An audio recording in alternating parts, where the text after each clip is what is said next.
بالخصوص بڑی عید کے موقع پر ہم جو جانور ذبح کرتے ہیں وہ اس جذبے کو دلوں میں تازہ کرنے کے لیے کہ ہم اللہ کے راستے میں ہر قربانی دینے کے لیے تیار ہیں۔ صاحب نصاب پر قربانی واجب ہے۔ حضرت ابراہیم علیہ السلام آپ نے اپنے جوان سال بیٹے کو منا کی وادی میں زمین پہ لٹا کے گردن پہ چھری رکھی۔ نبیوں کے دل اس چیز سے پاک ہوتے ہیں کہ وہ کسی رکاوٹ میں الجھ جائیں اور اللہ کے قرب سے معاذ اللہ دور ہو جائیں، نبی اس چیز سے پاک ہوتے ہیں۔ اولاد سے محبت کرنا یہ گناہ نہیں ہے، اولاد سے محبت کرنے پر بھی اجر ملتا ہے، ثواب ملتا ہے، اور یہ سنت ہے انبیاء کرام کی۔ اولاد سے محبت کرنا گناہ نہیں بلکہ اجر والا کام ہے، ثواب والا کام ہے اولاد سے محبت کرنا۔ تو آپ کہیں گے ابھی تو تم کہہ رہے تھے کہ اولاد کی محبت رکاوٹ بن جاتی ہے، ابھی آپ کہہ رہے ہیں اولاد کی محبت سے ثواب ملتا ہے، بات سمجھ کیسے آئے گی؟ تو یاد رکھیں، اسلام اولاد کے ساتھ محبت کرنے سے نہیں روکتا۔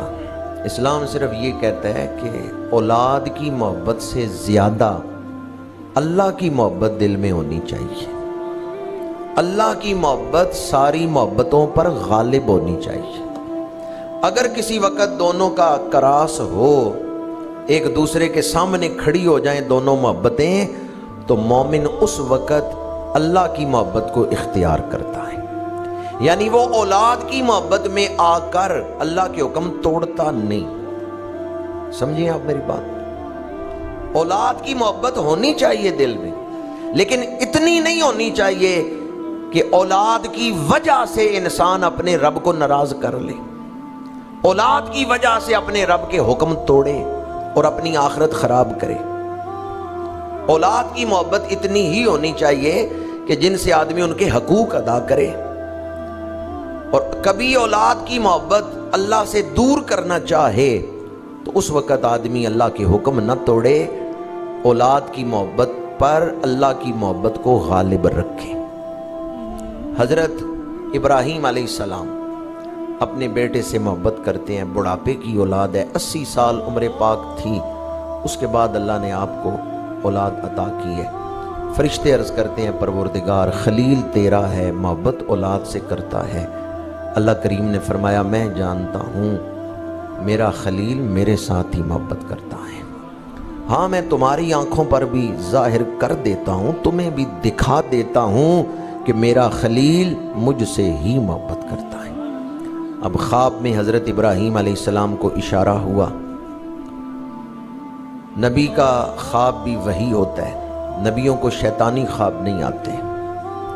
آپ اپنے بیٹے کو منا کی وادی میں لے گئے اور فرمایا یا بنیا انی ارا فی المنام انی اذبحک فانظر ماذا تری، میں نے خواب دیکھا ہے، میں تمہیں ذبح کر رہا ہوں، اے میرے بیٹے بتاؤ تمہاری کیا رائے ہے، میں اپنا خواب پورا کروں یا نہ؟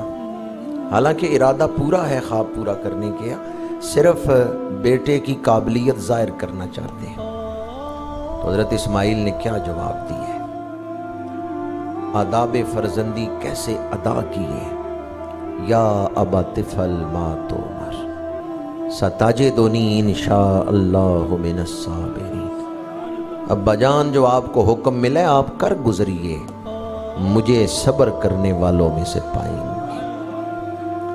باپ ذبح کرنے کے لیے تیار، بیٹا ذبح ہونے کے لیے تیار، زمین پہ لٹا کے تیز چھری بیٹے کی گردن پہ رکھ دی ہے، اللہ کی رضا کے لیے پھیرنے لگے ہیں کہ جبریل امین سدرہ پہ تھے۔ اللہ کریم نے فرمایا جبریل جلدی جا اور چھری کے نیچے سے میرے نبی کو نکال کے جنتی دمبا رکھ گیا۔ جبریل آئے، ایک لمحے میں، چشم زدن میں، پلک جھپکنے میں، جبریل 7 آسمانوں سے اوپر ہیں، پلک جھپکنے میں منا کی وادی میں پہنچ گئے اور چھری کے نیچے جنتی دمبا رکھ دیا ہے۔ حضرت اسماعیل ذبح ہوئے ہیں؟ حضرت اسماعیل ذبح نہیں ہوئے پر ذبیح اللہ بن گئے ہیں۔ سمجھئے میں کیا کہہ رہا ہوں؟ یعنی ذبح ہو کر جو ثواب ملنا تھا وہ ذبح ہوئے بغیر مل گیا ہے۔ آپ نہیں سمجھے میں نے کیا کہا ہے؟ انما الاعمال بالنیات، اعمال کا دار و مدار